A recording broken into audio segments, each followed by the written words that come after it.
Утром рано мы выдвигаемся в наш путь. Как вы видите, мы едем по окраине села. Есть ухоженные красивые домики, но и начинает нам встречаться много заброшенных. И, к сожалению, большинство сел сейчас, можно сказать, что потихоньку вымирает, потому что происходит урбанизация, люди в поисках хорошей жизни, лучших зарплат уезжают в города и оставляют свои дома. Пожилые люди умирают, другие люди из-за войны уехали, и многие не вернутся. Поэтому с каждым годом, приезжая сюда, можно увидеть все больше и больше заброшенных домов. И вот так по всей дороге, в принципе, по всей Одесской области. Утром 21 августа 2026 года, и всех приветствуем из Одесской области. И сегодня, как вы видите, вместе с нашим папой мы едем в маленькое приключение, мы едем в небольшой городок, и дорога у нас будет непростой.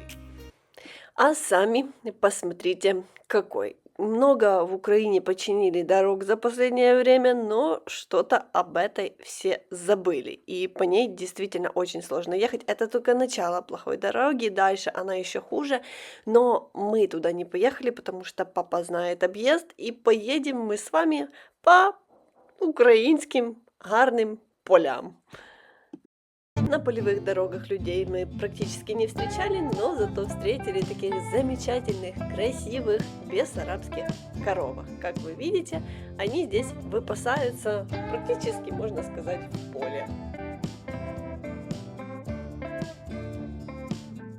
Ну что, вот собственно по такой дороге мы и ехали к городу. Это можно назвать, знаете, такой оффроуд или джипинг, катание по бездорожью, преодолевая препятствия, потому что, как вы видите, дорога между полями – это не трасса. Люди стихийно сделали себе эту дорогу тем, что бесконечно ездили. И поэтому мы решили ехать по ней, потому что на ней нету ям. В прошлых видео мы говорили, что находимся с вами в Бессарабии, но не конкретизировали где. И заметили, что в комментариях зрители начали спорить, мы находимся в Молдове или в Украине. Мы находимся в Одесской области, мы находимся в Украине. Просто Бессарабия разделена между двумя странами. И да, действительно, между Молдовой и Украиной. Мы находимся в Буджаке, а это южная часть Бессарабии. И, кстати, сразу видно, что мы на юге, потому что, посмотрите, где бы мы ни ехали, везде степи. И Украина наша разная. И вот если поехать, я когда-то ездила, в сторону Киева, там Житомирская трасса, то там везде высокие леса, западная Украина, много лесов. А если мы приедем на юг Одесской области, то здесь совершенно другая картина. Здесь везде степи. На самом деле это очень интересная часть Одесской области, и на протяжении веков эта территория была настоящим перекрестком цивилизаций. Здесь проходили и скифы, и греки, и римляне, и византийцы, а затем здесь господствовала Османская империя и Буджакская орда. Очень много исторических событий пережили эти земли, все и не перечислишь, но хочется упомянуть, что после уничтожения Запорожской сечи сюда двинулись задунайские казаки. Те, кто не смирился с царской властью, они поселились между Дунаем и Днестром в районе Татарбунар, Килии, Вилково и продолжили на этих землях свою жизнь на собственных условиях. А еще позже эти земли даже входили в состав Румынии целых 22 года. В общем, история интересная, всего в одном видео не расскажешь, и если вам интересно, то, конечно, все можно найти в интернете и об этом почитать. Всем привет-привет! Мы уже наконец-то доехали к нашему пункту назначения. Дорога, конечно, сами понимаете, не самая лучшая, даже слегка укачала, хотя, знаете, это нам не свойственно. А сейчас идем на местный базарчик. О, местная смешная собака-барабака. Вот начинаются магазинчики. Боже, какого мы котика встретили. Вы не представляете, уже, я не знаю, на килограмм 15 весит. Посмотрите, какая толстенькая. Маленькая. Кормят ее здесь хорошо, точно никто не обижает. Так, а мы купили рыбку. Судачок, и там у Иры с папой еще бычок. И, ой, не бычок. Что там, мойва и карасики. Вот так вот. Покажу вам, как живут люди не только в Одессе, но и в области. Вот такой базарчик здесь. Сейчас купим каких-то овощей. И все только раскладывают товар.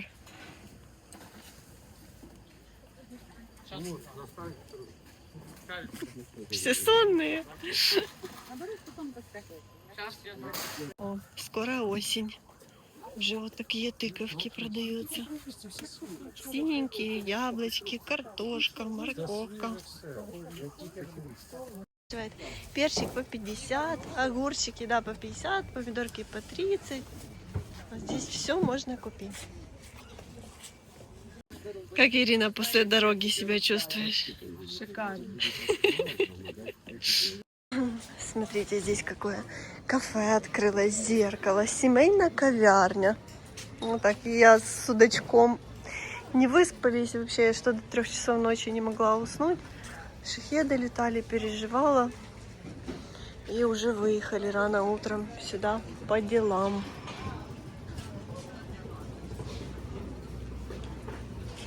Такой ласкаво просимо на мини-рынок. Все то... Это вам не привоз. Люди не привыкли к съемкам, и я начинаю снимать, и они все переживают, что я делаю. Кс-кс-кс. Кс-кс-кс.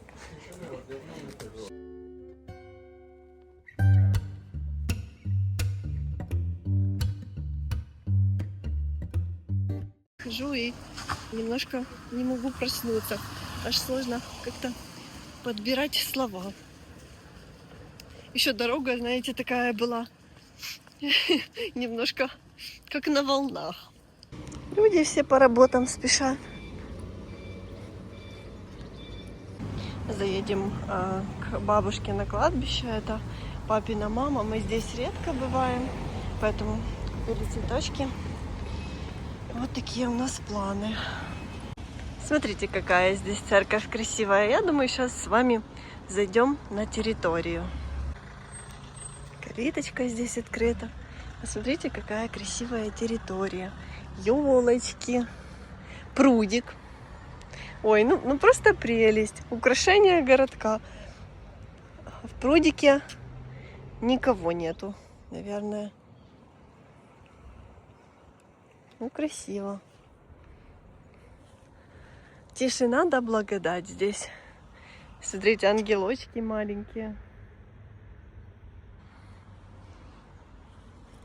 Цветы везде. Видно, что все поливается, за всем ухаживают. Сегодня еще погода такая была.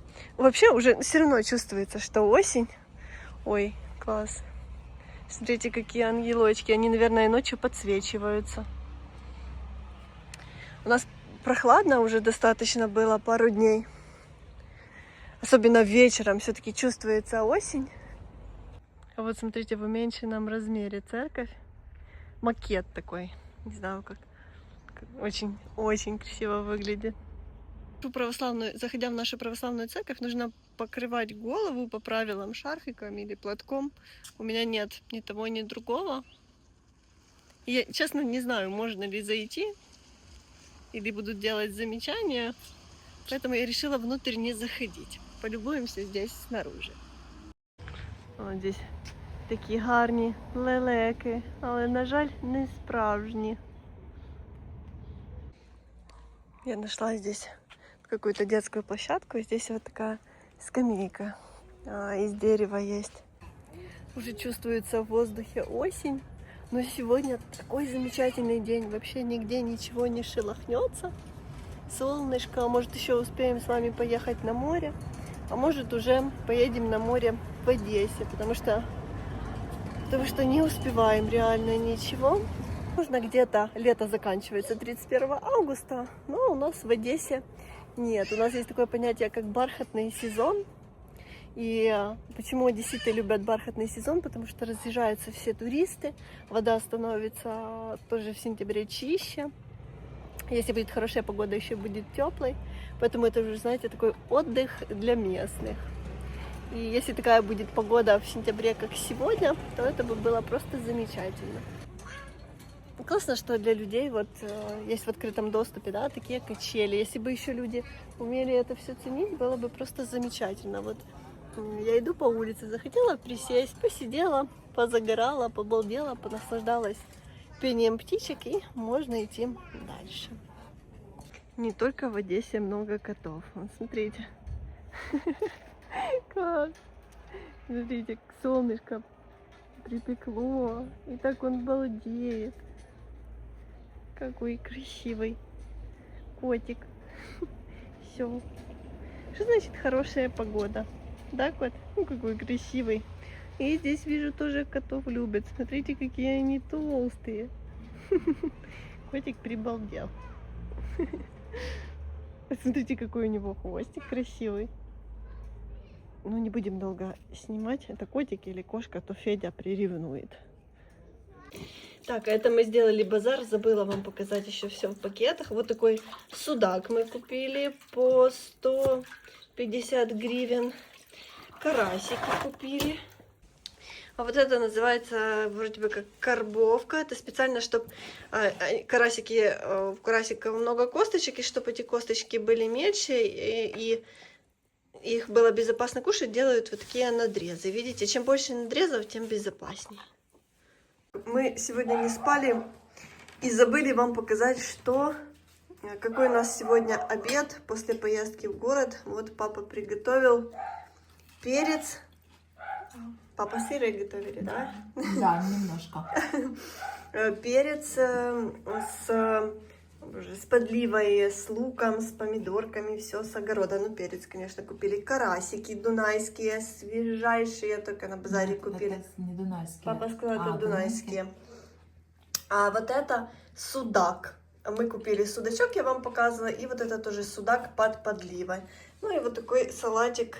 Все с огорода, кроме перчика. Ну, Ир, покажи. Судак. Мы уже немножко здесь начали есть. И вспомнили, что... Надо ж вам показать. Вот такой судачок. Тоже свеженький. Ну, только слегка был подмороженный. Вот такие. Вот такой у нас обед. Да. Ну и куда же мы без Феди? Федя, как всегда, сидит за столом. Он, конечно, понял, что здесь вкусная рыбка, и с нетерпением ждал, когда же ему уже что-то дадут вкусное. Но не подумайте, ждать ему пришлось недолго.